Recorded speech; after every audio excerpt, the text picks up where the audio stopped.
오늘은 힘들지만 벅찬 감격이 있는 삶이라는 제목으로 하나님 말씀 증거하도록 하겠습니다. 꿈이 중요하죠. 비저너리, 꿈 갖는 것도 중요한데 꿈만 가지고 있어가지고 아무것도 안 되죠. 꿈에 대한 대가, 코스트를 지불할 줄 알아야 된다라는 것입니다. 그래서 이제 과거에 우리 청년들 많이 집회할 때 꿈과 꿈에 대한 대가를 치르라 그런 설교를 많이 했던 기억이 납니다. 대가를 안 치르려고 그래요. 꿈만 얘기하고 듣고 끝날라 그런다고요. 자기 십자가 지고 자기 부인하고 자기 십자가 지고 따르라 그러잖아요. 그때 지금 기억나는데 어떤 자매가 십자가 질게요 그러더니 십자가 목걸이 등으로 확 돌리더라고. 그게 십자가 지는 게 아니겠죠. 뭐 동일한 거는 뭐 이렇게 고난 주간에 어떤 목사님이 십자가 끌고 가는데 바퀴 달린 십자가 뭐 똑같은 얘기겠죠. 그런 보여주고자 하는 그런 것들이 아니고 진짜 꿈이 있다 그러면 그것을 위해서 얼만큼 희생하고 얼만큼 비용을 지불하고 얼만큼 대가를 지불했는가, 이게 되게 중요한 거죠. 그러니까 대가를 치르는 신앙이 돼야지 진짜 신앙이라는 것입니다. 우리 느헤미야의 특징 그러면 균형이라고 그랬잖아요. 균형이 뭐예요? 꿈이 있고 이 사람은 꿈에 대한 대가가 있어요. 항상 밸런스가 있는 사람이에요. 기도하죠. 기도만 안 해요. 준비도 하고. 그러니까 큰 꿈이잖아요. 꿈은 큰 거 아닙니까? 그런데 디테일에 강해요. 그래서 느헤미야가 사실 평신도 모델, 이 땅을 살아갈 때의 모델 중엔 최고의 모델이 되고, 저는 우리 교회의 어떤 신앙인의 모델로서 이게 느헤미야 같은 사람이 참 중요하다고 생각을 합니다. 첫 번째, 이 사람은요, 이게 52일 만에 성벽을 재건하게 되는데 올해 3장을 보니까 이게 명단만 쭉 나오는 것 같지만 굉장히 메시지가 많아요. 전략적이라는 거예요. 전략적이다. 전략적이다는 말을 우리 성경에 가장 비슷한 말하면 지혜가 있다. 지혜라는 게 무슨 뜻입니까? 일처리 방법을 한다. 맡기면 해내는 거예요. 그죠? 이게 대가를 치르면서 해낼 줄 아는 거, 지혜. 그래서 전략은 지혜다. 그래서 일을 맡기면 해내야 된다니까요. 어저께도 사장하자 그런 책에서도 얘기를 했죠. 비타민 하우스 그 사장님 얘기가 자기는 신문팔이 했는데 그게 부끄러운 게 아니라고. 진짜 부끄러운 건 뭐예요? 그걸 해내지 못하는 게 부끄러운 거죠. 이런 마찬가지입니다. 부끄러워하는 게 타이틀 갖고 부끄러워하지 마십시오. 뭐 껍데기 갖고 부끄러워하지 말라고요. 그것조차도 해내지 못하는 걸 부끄러워해야죠. 그러니까 뭐예요? 이게 전략적이 돼야죠. 일을 해낼 수 있는 그런 능력이 필요하다는 것입니다. 야고보서 1장 5절 보면은 그 지혜가, 이 전략이 어디서 오느냐? 구하면 주신대요. 그래서 누구든지 지혜가 부족하거든 모든 사람에게 후히 주시고 꾸짖지 아니하시는 하나님께 구하라. 그럼 주시리라. 그래서 기도할 때 항상 하나님 지혜를 주십시오. 지금 이렇게 코로나 바이러스는 어렵지 않습니까? 이 난국을 벗어나고 여기서 사명을 이룰 수 있는 지혜를 주십시오. 지혜, 위로부터 지혜를 구해야 되고요. 또 밸런스가 있다. 또 하나 뭐예요? 배워야 돼요. 책도 읽고 잠깐 공부하고. 그리고 또 하나 뭐예요? 내가 원하진 않지만 내가 살아가는 삶 속에서 하나님께서 깨우침을 주셔요. 누가 광야 가고 싶은 사람이 누가 있겠어요? 근데 광야 가서 깨우치잖아요. 그래서 이 전략적이 된다라는 것 또는 지혜를 얻는다는 것은 물론 하나님께서 막 부어주시는 게 있어요. 위로부터 또 밑에서부터 내가 배우는 거. 또 하나는 내 삶 속에서 파생적으로 나오는 어떤 깨달음이 있어요. 그래서 광야를 통과한 사람이 지혜가 있다 그러잖아요. 그래서 지혜는 한 가지가 아니에요. 위로부터 밑으로부터 또 하는 삶 속에서. 그래서 하여튼 어쨌든 지혜로운 사람이 돼야 된다는 것입니다. 이 느헤미야가 어떻게 성벽을 52일 만에 완성했냐면 42구역으로 나눴어요. 쪼갠 거죠. 이제 일을 쪼갠 거라고요. 쪼개서 42구역을 나눴습니다. 나누고 난 다음에 그 다음에 동시다발적으로. 그러니까 어떤 사람이 이래요. 뭐 근처도 전도 안 하면서 뭘 잠깐만 성교하냐고 이런 말이죠. 사도행전 1장 8절 보면은 예루살렘과 온유대와 사마리아 땅끝까지 이르러 내 증인이 되리라. 이게 점증적인 것이 될 수도 있지만 저는 이렇게 해석해요. 동시다발적으로. 예루살렘도 전도해야 되고 유다도 전도해야 되고 사마리아도 전도해야 되고 땅끝도 전도해야 된다. 지금 이게 지혜죠. 그 뭐 점증적으로 하는 게 뭐가 있어요? 그냥 닥치는 대로죠. 닥치는 대로. 동시다발적으로. 그러니까 50일 만에 뭐 양문부터 시작해서 조금씩 해간 게 아니라 42구역 나눠놓고 난 다음에 지금부터 시작 그랬다고요. 그래서 나중에 자기가 맡은 부분을 중수하고 연결시키면 되잖아요. 갖다 붙이면 되잖아요. 그러니까 레고적 사고방식이라 그렇게 표현할 수도 있죠. 이게 느헤미야였다는 거예요. 42구역 나누고 여기 총 이름 보면은 75명이 나와요. 직업군은 15개 직업군이 나와요. 그걸 동시다발적으로 뛰어라. 그래놓고 연결시켰다라는 것입니다. 이게 되게 중요하다는 거예요. 느헤미야는 무슨 일을 했을까요? 전체적인 그림을 그리고 높낮이 같은 거 이런 거 이렇게 규정을 해줬겠죠. 그러니까 기준 잡아주는 거. 지도자는 그거예요. 기준 잡아주고 그 기준을 명확히 알려주면 그 기준에 맞춰서 각자가 뛸 수 있잖아요. 그래서 하나의 성벽이 이루어지게 되는 것. 이게 52일 만에 완성된 그 성벽이었다는 것입니다. 그럼 이런 리더십을 물론 위로부터 하나님께서 지혜를 주셨겠지만 어디서 배웠겠어요? 이게 바사에서 배운 거야. 페르시아 제국에서. 술관을 했다 그러지 않습니까? 페르시아 제국, 말이 제국이지. 여러분 웃기게 여기지 마십시오. 이게 페르시아가 얼마나 강대한 나라인지 알아요? 세계 최강의 나라였다고요. 그래서 최강의 나라는 일단 뭘 잘해요? 축성 기술이 뛰어나죠. 뭐 건물 짓고 뭐 이런 거. 지금도 그 이란 같은 데 가보면요. 일단 이 당시에 페르시아 시대 때 지었던 건물들 뭐 또 뭐 있더라. 하늘공원 뭐 이런 게 있어요. 거기 하늘 정원인가? 이게 어떻게 옛날에 이런 걸 지었을까 할 정도로 뭐 기가 막힌 문명이라고요. 어마어마한 문명이고 그 아리안 족속이라는 거의 뿌리가 이란이에요. 이란. 아리안족, 이란 그게 동쪽으로 간 게 인도 사람이 된 거고 서쪽으로 간 게 유럽 사람 된 거예요. 그러니까 문명이 시초라고 이란 쪽이. 그러니까 페르시아 제국이 어마어마한 거죠. 거기 술관이었어요. 그러니까 거기서 다 배운 거죠. 자기가 생각할 때는 포로로 끌려가서 이게 뭔가 뭐 이렇게 세속적인 거 배워가지고 하나님 일에 쓰임 받을 수 있을까라고 생각할지 모르지만 사실 거기서 배웠던 것 버릴 게 하나도 없죠. 그래서 인생은 기구한 인생이 없어요. 거기서 낭망하고 좌절하지 않냐고 있었던 거 충성스럽게 다 하다 보니까 배운 것들이 하나님의 도성 예루살렘의 성벽을 재건하는데 쓰임 받게 되지 않습니까?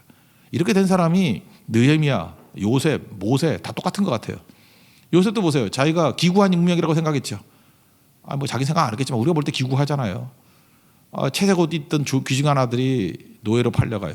보디발의 집에서 뭘 배웠어요? 노예지만 경제를 배우고 행정을 배우고, 그죠?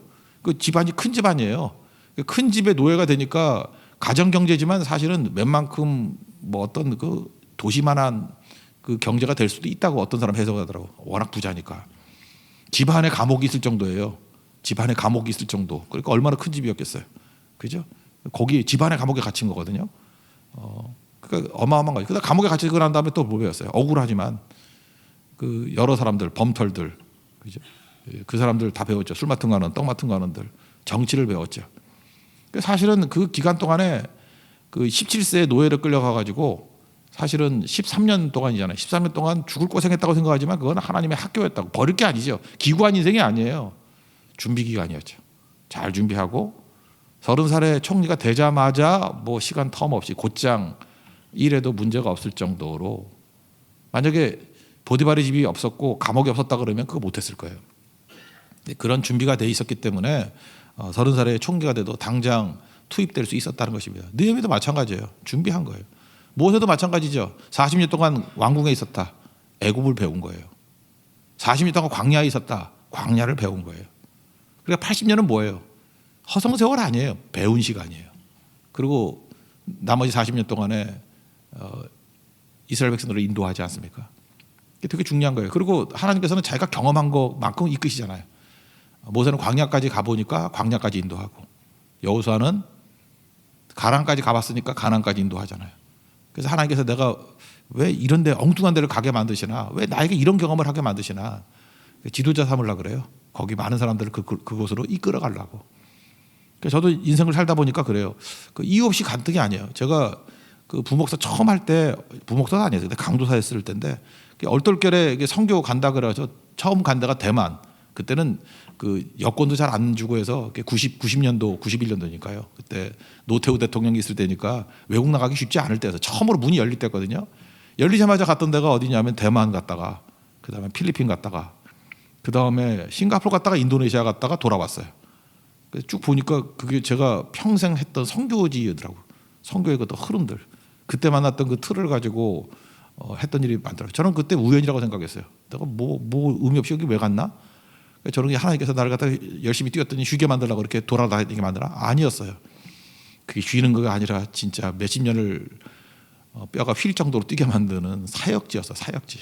그렇게 되게 만드시더라고요.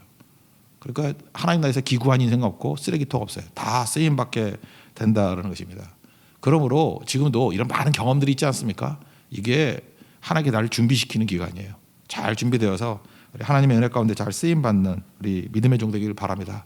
결코 원망하거나 분노하거나 자포자기하지 마십시오. 이게 주님께서 준비시키시는 귀중한 기간이라는 것을 받아들이고 현실에 충성하는 하나님의 종 되기를 바랍니다. 그 다음에 두 번째로 살필 건 뭐냐면은 이 전략적인 사람이 되라는 거고, 두 번째는 사실은 이게 성벽을 세우는데 믿음의 성벽을 세운 거예요. 이 외적인 성벽도 중요하지만 이스라엘 백성들을 하나 되게 만드는 거죠. 그래서 하나님은 껍데기만 만드는 게 아니에요. 껍데기 일을 하면서 속을 다루시는 거죠. 로마서 5장 3절 4절 보면 환난 중에도 즐거워한다고. 환난은 인내는 근육이라 그랬죠. 겉에 보이는 근육. 이게 보이는 거죠, 이건 사실. 믿음의 근육 그래도 이건 보이죠. 저 사람 근육이 있는 사람이야. 연단은 인격이라 했잖아요. 속 사람을 변화시키는 거. 그러니까 겉도 변화시키지만 속 사람도 변화시킨다고요. 하나님께서 하시는 일이 그런 거예요. 그래서 이 성벽 쌓는 과정을 통해서 과정이 중요한 거죠. 이스라엘이 하나 되더라는 것입니다. 특별히 어떻게 하나가 됐냐면은 몸과 지체 이론이에요. 한 몸이고 여러 지체가 있다. 그러니까 믿어준 거죠. 한 몸이라는 걸 믿어준 거예요. 사실 42구역으로 나눴는데 한 구역만 뚫려도 한 구역만 대충 해도 성벽이라는 게 한 군데만 뚫리면 다 뚫리는 거 아니에요? 근데 42구역을 다 믿은 거죠. 다 신실하게 할 걸 믿기 때문에 이렇게 맡겨준 거예요. 믿어주면 사람들이 뛰게 돼 있다는 것입니다. 잘 믿어주는 거 이게 중요한 거죠. 왜 믿을 수 있죠? 하나님을 믿기 때문에. 그죠? 이게 믿을 수 있는 건 뭐냐면 하나님을 믿는 사람이기 때문에 하나로 뭉칠 수 있다는 것을 믿는 거예요. 그러니까 사실 교회나 가정 이건 서로 믿기 때문에 하나 될 수 있는 거죠. 그래서 성벽을 건축하면서 어떤 분이 이렇게 얘기해요. 돌 쌓는 역사만이 아니고 그들은 마음을 쌓는 일이었다. 서로의 마음을 쌓아서 하나 되게 만드는 일이었다. 나만 잘해서는 되는 게 아니죠. 다 끝나고 난 다음에 내가 했다라는 사람 아무도 없었어요. 우리가 했다. 그래서 교회는요 한두 사람이 하는 거 아니에요. 우리가 했다 이렇게 말하는 게 중요하다라는 것입니다. 특별히 성벽도 쌓지만 10개의 문이 있어요. 문이 있는데 옛날에는 제가 이게 10개 문 가지고 하나하나 다 설교를 했어요.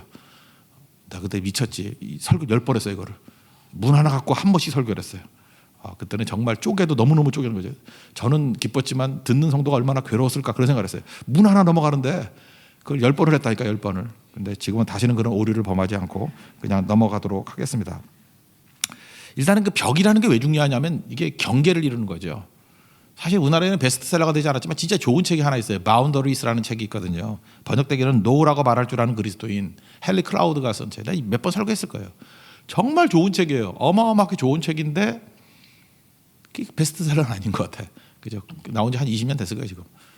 헨리 클라우드. 그 바운더리스. 경계가 왜 중요하냐? 경계가 사실은 거룩이 뭐예요? 구별됐다 그런 거 아니에요. 그러니까 허용할 게 있고 허용 못할 그 경계선이 명확해야 된다는 거예요. 요즘에는 난리인 것 같아요. 예를 들어서 옛날에는요, 뭐 이렇게 남녀지간에 결혼한다 그러면 교회도 결혼 딱 보면은 상식이 있죠. 일단은 뭐 연상하고는 잘 안 했어. 나이 많은 사람 뭐 많아봐야 한두 살. 잘 때 위로 뭐 10살 위 여자 뭐 이런 거 사귄다는 거 이건 말세지. 그런 건 없었어요. 뭐 2살도 없었어. 그냥 거의 연하가 거의 다였고. 연하도 아주 연하도 아니에요. 그냥 많이 해야 4살?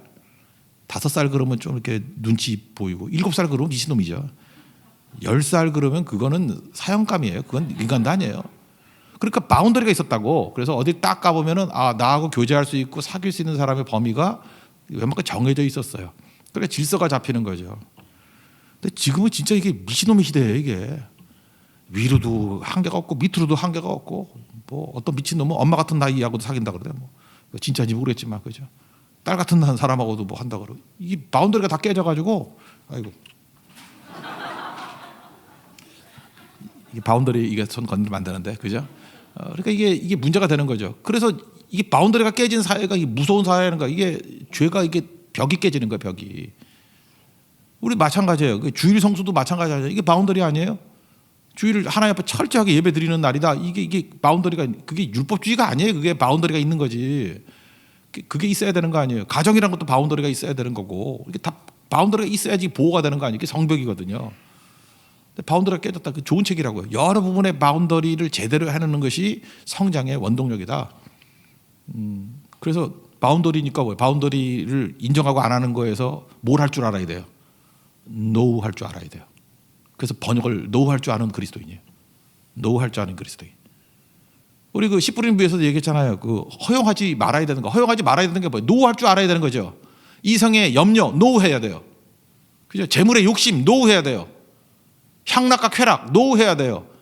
그게 바운더리라고. 바운더리. 성벽은 사실은 성벽을 쌓으면서 이 성 안과 밖을 구분하는 거잖아요. 거룩과 거룩하지 않음을 구분하는 거잖아요. 그래서 하나님께서 이거 굉장히 중요하게 여긴 거예요. 그래서 바운더리 현대적인 의미라고 생각을 합니다. 그리고 또 소통을 해야 되죠. 이 바운더리 안에 주고받고 하는 것들이 문으로 묘사돼 있어요. 10개의 문이 있는데 10개 문을 다 할 건 없고 두 가지만 할게요. 문을 쭉 보면은 시계 반대 방향으로 설명하고 있어요. 시계 반대 방향. 시계 반대 방향을 아시죠? 이렇게. 그래서 처음에는 양문부터 시작해요. 양문부터 시작하고 한번 보여줄까요? 양문. 그 다음에 위쪽에 한번 그림 보여주세요. 양문이 있고요. 이거 인터넷 다 띄워놨으니까 보세요. 양문 있고 어문은 그 하스나 두로의 고기를 갖고 오는 거예요. 하스나. 그리고 옛문이 있고 골짜기문이 있고 맨 밑에 뭐가 있어요? 분문. 옛날에 똥문이라 그랬는데 그러니까 흰놈의 골짜기로 그 쓰레기 버리러 가는 거, 오물 버리러 가는 거. 그리고 그 옆쪽으로 보면은 샘문, 그게 실로암이에요. 실로암. 그 위쪽에 수문학 광장에서 니네 팔장에서 이제 또 부흥회가 일어나요. 거기가 광장이에요. 그 다음에 마문, 말 들어가는 데고. 동문은 제주도 동문시장이 아니고 그냥 동쪽에 있는 문이에요. 그 다음에 한밑관문, 이거는 감옥문이에요. 요 옆에 아마 감옥이 있었던 것 같아. 감옥으로 연결되는 문. 그리고 다시 양문. 여기서 이제 메시지 10개 문에서 메시지를 굳이 잡는다 그러면은 첫 번째 문이 양문이라는 거예요. 양문. 그게 뭐죠? 예배가 제일 중요하다는 거죠. 양문부터 건설했어요. 예배. 예수님도 그랬잖아요. 요한복음 10장 7절에서 나는 양의 문이라. 요한복음 10장 9절 보니까 나는 양의 문이니 누구든지 나로 말미암아 들어가면 구원을 받고 또는 들어가며 나오며 꼴을 얻으리라. 그러니까 성벽 재건할 때 제일 먼저 재건할 게 뭐예요? 예배 놓치면 다 끝난다는 거예요. 예배. 그죠? 양문이 중요하다. 양문. 그래서 요즘엔 많이 없지만 옛날에는 교회 이름 가운데 양문교회 엄청 많았어요. 양문교회. 그죠? 이게 시작이라는 거예요. 시작. 양문교회. 양의 문이다. 그래서 북쪽이 이게 예루살렘이 이게 비탈길에 되어진 거잖아요. 그래서 이게 그림 보니까 밑에가 좀 좁죠. 골짜기고 이래서 그 밑으로 공격하기 쉽지 않아. 밑에는 방어가 쉬워요. 그래서 북쪽으로 공격을 많이 했다고. 그래서 제일 많이 공격하는 게 뭐냐면 양문을 공격해요. 양문을. 그래서 제일 많이 공격받는 게 뭐예요? 1차 공격은 예배를 공격받고 예수님 공격받는 거예요. 십자가 공격받는다는 거예요. 이게 그런 의미가 있고요. 그 다음에 이제 맨 밑에 있는 분문, 이 똥문, 이거를 옛날에 똥문이라고 그랬는데 이거 신앙생활에 있어서요. 십자가를 붙들어야 되면 또 하나는 뭐냐? 회개예요. 우리 더러운 것들 버리는 게 있어야죠. 버리지 못하면 어떤 일이 벌어지죠? 변비신앙이지. 퉁퉁 부어가지고. 그죠? 감자 먹어야지. 고구마 먹어야지. 고구마 먹으면 뭐 변비 해결된다며. 영적 고구마, 팽이버섯 이런 거 먹어야죠. 그죠? 그러지 않으면 이게 문제가 되죠. 그래서 우리가 십자가 붙들고 회개해야 돼요. 십자가 붙들고 버려야 될 것 다 버리고. 제자들이 버리고 주님 따랐던 거 기억하시죠? 아브라함도 버리고 따랐잖아요. 그래서 우리 인생에서 제가 볼 때 굳이 설명한다면 두 개의 문이 필요해요. 본문과 양문, 양문과 북문. 이 두 가지는 꼭 기억했으면 좋겠습니다. 근데 헌신하지 않았던 사람이 있어요. 드로아의 귀족이라고. 5절 다 같이 한번 읽겠습니다. 5절 시작. 그 다음은 드고아 사람들이 중수하였으나 그 귀족들은 그들의 주인들의 공사를 분담하지 아니하였으며. 우리가 신앙생활에 감격이 없다 그런 사람도 있죠. 감격이 없는 사람의 특징이 뭐냐면 참여 안 하기 때문에 그래요. 헌신하지 않기 때문에. 그 요한복음 2장에 가나의 혼인잔치도 보세요. 물도원 하인들을 알더라. 헌신한 사람은 감격을 알잖아요. 기적을 체험하잖아요. 나머지 몰라요. 그러니까 나는 왜 신앙에 감격이 없죠? 뭐 참여를 해봤어야 알지. 헌신하고 희생하고 그러면은 이게 능력이 나타나는 거죠. 우리는 정말 이게 위험한 건데 알게 모르게 이런 게 있어요. 내가 이 교회에 중요한 역할하고 하나님 나라에 중요한 역할을 할 사람이야. 내가 없으면 이 교회 무너지고 내가 없으면 하나님의 일이 안 될 거야. 요 따위의 교만한 생각을 한다고. 이게 뭐 능력이 있거나 은사가 있거나 돈이 있거나 뭐라 그러죠? 이렇게 유명해지거나 이런 사람들이 이런 마음 품어요. 그래서 알게 모르게 장난을 치는 거야. 이게 깊이 참여했다가 되네. 쓱쩍 빠지면 좀 힘들어하거든. 그걸 즐기는 거야. 헌신했다 말았다. 헌신했다 말았다. 그러면서 은근히 내가 얼마나 중요한 인물인지를 깨닫게 돼요. 그러다가 안 알아주면은 뭐 교회 떠난다 난리치고 그래요. 화 있을진저 망해요. 잘 지나고 봐요. 그놈 없어도 살아요. 그놈 없으면 딴 사람 세워요. 하나님이 오히려 더 좋은 사람 세워주고 더 그렇게 된다고. 이게 참 보니 사실은 이거 이렇게 얘기해야 돼. 차라리 태어나지 마는 게 낫다. 가론주다 저주하고 똑같으지. 차라리 태어나지 마는 게 나을 거라고. 하나님의 헌신 갖고 장난을 쳐? 아니죠. 비슷한 얘기가 에스더에서 나오죠. 에스더 4장에 보니까 모르드게가 에스더에게 이렇게 얘기하잖아요. 야, 너 이때 열심히 헌신해야 돼. 너 뭐 안 하면 도울 사람 아무도 없다고 그런 소리 하지 마. 그러면서 얘기하잖아요. 만일 네가 잠잠하면 하나님께서 다른 방법을 통해서 우리를 구원해 줄 거라고. 다른 방법을 통해서 우리를 놓아주고 구원해 줄 거라고. 그 다음에 꼭 붙이잖아요. 그러나 너와 네 아버지 집 망한다고. 그리고 네가 황후의 자리에 있는 것이 이때를 위함이 아니냐. 그거 장난칠 자리가 아니고 헌신하고 죽을 자리야. 저는 그 에스더 4장 14절의 말씀이 항상 우리의 마음속에 품고 있어야 된다고 생각합니다. 특별히 중요한 일을 하는 사람, 큰 일을 하는 사람일수록 나 없으면 안 돼. 이거 진짜 이게 죽으려고 한장한 생각이에요. 이게 우리 은사 얘기잖아요. 은사는 선물이고 직분은 기회라고. 이거 기회일 뿐이에요. 기회 붙들면 하나님께서 역사, 그죠? 이렇게 하나님께서 사역에 역사하시는 능력을 주신다고. 그래서 쓰임 받는 게 최고죠. 쓰임 받지 못하면 뭐에 쓰겠어요? 아무것도 아니겠지. 여기 드고아 귀족들 이 뭐 복 많이 받은 사람 아니에요? 근데 참여 안 했대. 이거 5절에 기록돼 있잖아. 누군지 모르지만 이 천추에 한이 맺히는 인생들이죠. 이 바보 천치가 있어. 느든 집 사람, 이 종 출신들까지도 다 헌신했는데 이러고 사니 말이 안 되겠죠. 하나님 앞에서 우리가 어떤 부분이든지 항상 이렇게 헌신하고 충성하는 부분으로 나가는 하나님 백성 되기를 바랍니다. 한 몸 되기 위해서 제일 필요한 게 뭐죠? 서로 막 격려해 주는 거예요. 격려해 주고 세워주고 그냥 막 해주는 거예요. 칭찬은 고래도 춤추게 한다 그러잖아요. 그죠? 우리 서로 열심히 합시다. 그리고 박수 쳐줄 줄 알고 팔짱 끼지 말고. 좋은 인격은 이렇게 격려해 주는 인격이에요. 어떤 뭐 그 마을에 옛날에 시골에 애들이 무서워서 교회를 못 갔는데 비가 오고 막 그러고 이게 음침만대를 통과해야 교회니까 옛날에 교회 마을에 못 세우게 만들었잖아요. 음침한데 좀 멀리 떨어지게 만들었으니까. 그래서 저녁에 예배를 잘 못 간다 그래서 귀신 나올까 봐 무섭다고. 그래서 그 전도사님이 그랬대요. 귀신도 격려해 주면은 춤을 춘다고. 그래도 애들이 순진하잖아요. 그죠? 그 믿음이 강한 거죠. 어디 갔더니 뭐 이렇게 인기적이 보이더라는 거예요. 뭐 이상한 사람이 왔다 갔다 하는 거 같이. 뭐 귀신이다! 그러는데 애가 전도사님이 그랬잖아. 격려해 주라고. 노래 불러줬대요. 당신은 사랑받기 위해 태어난 사람. 계속 불렀대요. 계속. 당신은 사랑받기 위해 태어난 사람. 당신은 사랑받기 위해 태어난 사람. 그랬더니 그 귀신이 화답하더래요. 감사해요. 깨닫지 못했었는데. 예. 알고 봤더니 뭐 노숙 비슷하게 하는 사람이었대. 귀신이 어디 있겠어요. 그죠? 그렇게 나타나겠어요. 귀신이. 그러니까 애들이 그 중요한 믿음의 결속이겠죠. 참 우리 민족 좋은 것 같아요. 그죠? 이렇게 귀신조차도 농담의 대상으로 삼고 코로나 바이러스 돌고 하는데 뭐 요즘에 뭐 엄청나게 농담들이 이 힘든 시기를 이겨내려고 서로 막 격려하고 농담하고 막 그러더라고. 교회와 천주교는 코로나 바이러스 걸리는데 왜 스님들은 안 걸리나 그랬더니 뭐 백신을 신어서 뭐 이렇게 신고무신 신어가지고 그래서 백신이 있어가지고 그렇대요. 코로나 백신. 그래서 스님들이 요즘에 신고무신에 코로나라고 써놨더라고. 코로나 백신. 이런 민족이에요. 아시죠? 뭐 먹고 나가지 않아가지고 확진자 됐다고, 예. 살쪘다고. 어저께 본 것도 뭐 신발 막 늘어났더라고. 이게 뭐냐 했더니 신천지래. 예. 신발 천지. 이제 내일은 뭐가 나올지 모르겠어. 하루에 하나씩 나와야지 이거. 확진자 나오더니 그 다음에 신천지 나오더니 어저께 봤어요. 어저께 그 스님 백신. 내일은 우리 교회 하나 만듭시다. 예, 뭔가 하나 만들어서 격려해주고 힘있게 설 수 있는 하나님 종 되기를 바랍니다. 자리에 일어나겠습니다. 당신은 사랑받기 위해 태어난 사람 찬양합시다. 그리고 감사해요. 깨닫지 못했었는데 계속합시다. 귀신도 격려받는 찬양입니다.